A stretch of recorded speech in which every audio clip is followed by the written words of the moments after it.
Hello friends and collectors, thank you for joining me for an all-new video.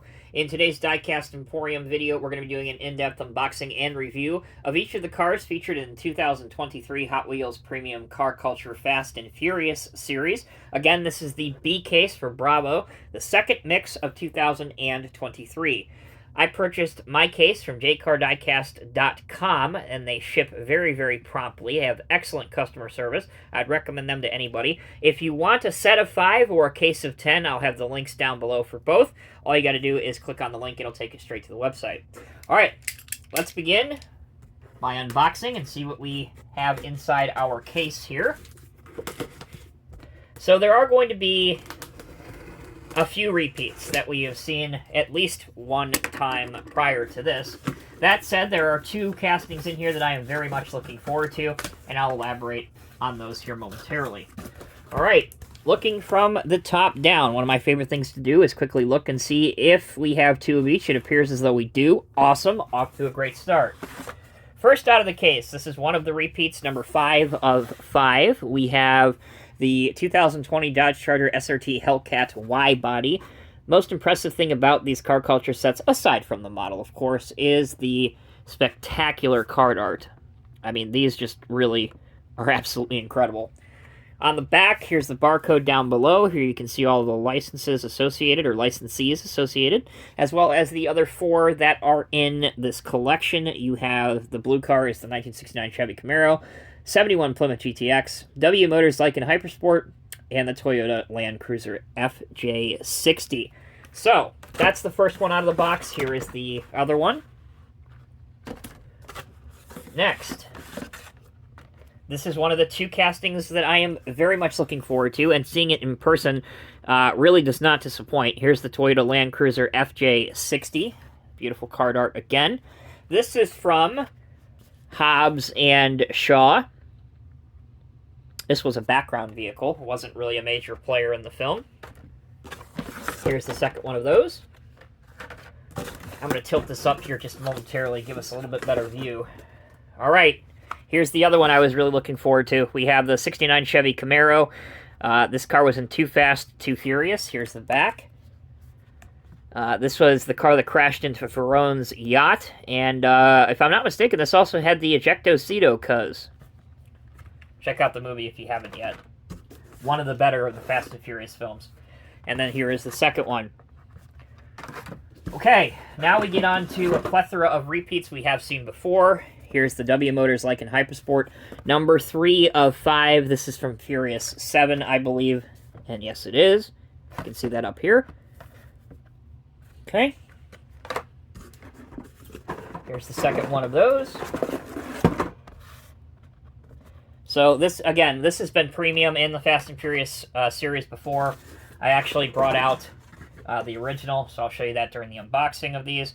And then last, out of the box, we have 2 1971 Plymouth GTX cars. This is a car driven by Dom, one of the main characters, number 4 of 5, and it is from the 8th film, The Fate of the Furious. Alright guys, with the last model out of the case, let's take a quick break. When we come back, we will open one of each of these and put them on the spin table, so don't go anywhere. Alright everyone, thank you for sticking with me. Kind of want to go in reverse order here. Not even necessarily reverse order, but let's get the 3 out of the way that you have probably already seen before. So first up, we have the W Motors Lykan Hypersport from Furious 7. This was the car that jumped between the skyscrapers in Abu Dhabi, if you remember, from that film. Kind of one of the exciting moments. Obviously very CG, but hey, entertaining nonetheless.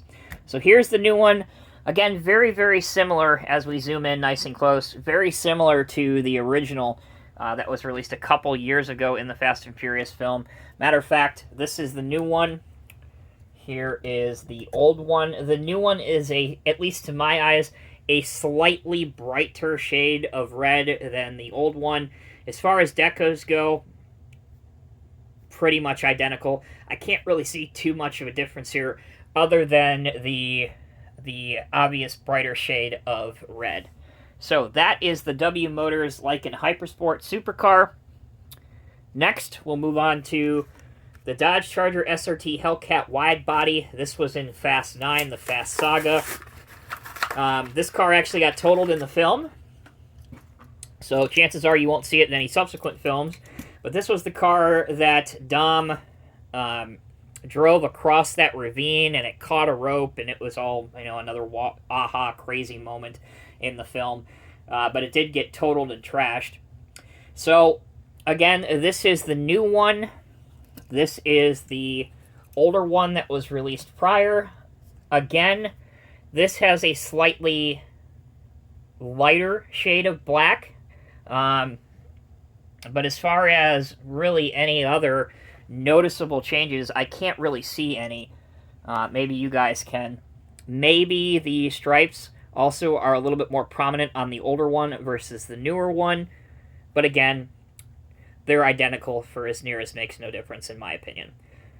So if you're trying to find these and you only want a set of 5, this is these 3 that I'm doing right now. If you probably already have them in your collection, so I assume that these will probably be the ones that stood on the pegs for a while. Okay, let's move on to car number 3 we're taking a look at, which is number 4 out of 5 in the set. A lot of numbers there, I even confused myself. 71 Plymouth GTX.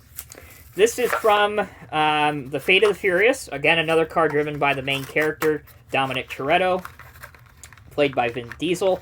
If memory serves me correct, this was a car that they used in New York City, if I'm not mistaken. And actually, no, it doesn't have a New York City plate on it. I thought that it would.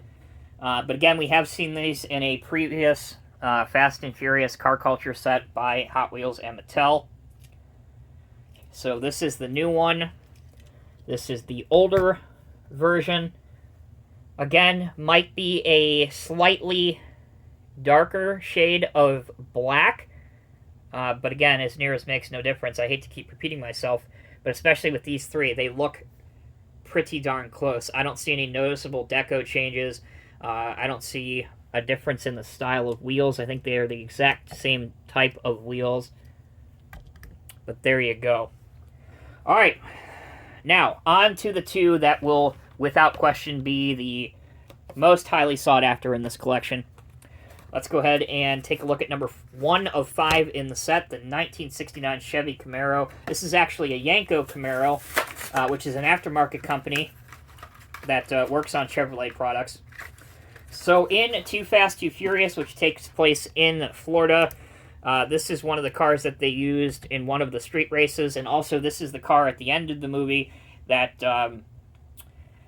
Brian O'Connor and Tyrese Gibson's character actually crash. They kind of do a Dukes of Hazzard style trick. They go off a ramp and they crash land onto the main bad guy, his luxury yacht. So this is awesome to see in premium. Back in the day, these Camaros, they actually used to have an opening hood. But this one does not. I don't know if it's been modified. Yeah, 2007 on the base. But I love the wheels. You can see Yanko, the decal on the back. This one actually has a Florida license plate, which hopefully you can see. It's really tiny, but it is there. Definitely, this will be one of the ones that is harder to get if you are trying to hunt them down in store. Okay, let's end the video with the Toyota Land Cruiser FJ60. First time we saw this casting was a couple of years ago in the Toyota Car Culture set. Now it makes another appearance in premium. Sweet, sweet looking car. Very simplistic paint job. I really like this beige color. So this was in Hobbs & Shaw. It was a background vehicle. It doesn't immediately come to my mind who drove this, but I do remember it not being a what they call a movie car, not being a main character in the film. But we have Toyota in the grille. You can see the decos all the way around. The back of it reads Toyota Land Cruiser right here. And the license plate, just above the license plate frame, has Toyota. But certainly one that, even if you're not into the Fast and Furious cars, you'll probably want to pick this one up for your collection. Just because, you know, it's a vintage Toyota 4x4. I think this is based on a 1981 model, if I did my research correctly. But yeah, very nice looking piece. And who doesn't love that style of off-road wheels on this? Alright guys, that'll bring this episode of Diecast Emporium to a close. Again, I picked these up from jcardiecast.com. You can either get what I did, which was a case of 10. That'll cost you about $58 before tax and shipping. Or if you just want a single set of cars, which is a total of 5, that is also available, and you can pick that up for $32. Again, links down below to both of those can be found in the video's description. Thank you all so much for watching. Until next time, take care, be well. I'll see you in the next review.